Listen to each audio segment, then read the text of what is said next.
What's happening, football fans? We're inside the set of Gridiron Glory. I'm your NBL online reporter, Morgan Overby, alongside Nathan Takich. It's hard to believe we're already in week 7. You know, we've got a tough matchup this week between Sheridan and Philo. The Generals are coming into this game with 2 consecutive losses.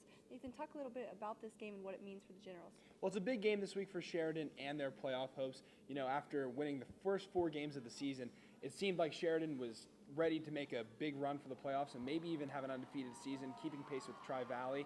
But now they've lost 2 games in a row, something they haven't done since 2007. Sheridan now sits at 4-2 overall. They're 21st in the region, and only the top 8 teams in the region make the playoffs. So they got to turn things around, and they got to do it quickly, especially if they want to compete against a really good Philo team.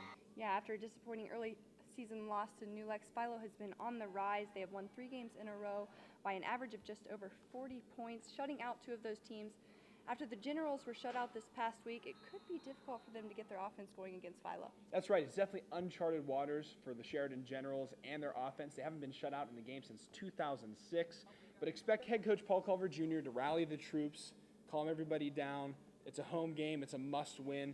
So expect Sheridan to come out and play with an inspired effort, playing with a chip on their shoulder, and playing like they deserve to be in the playoff race. Yeah, that's exactly right, Nathan. We've got some other games in the NBL this week. Tri-Valley hosts New Lex, John Glenn visits Morgan, and West M heads to Crooksville, both of which who are still looking for their first win of the season, so it's sure to be an exciting one.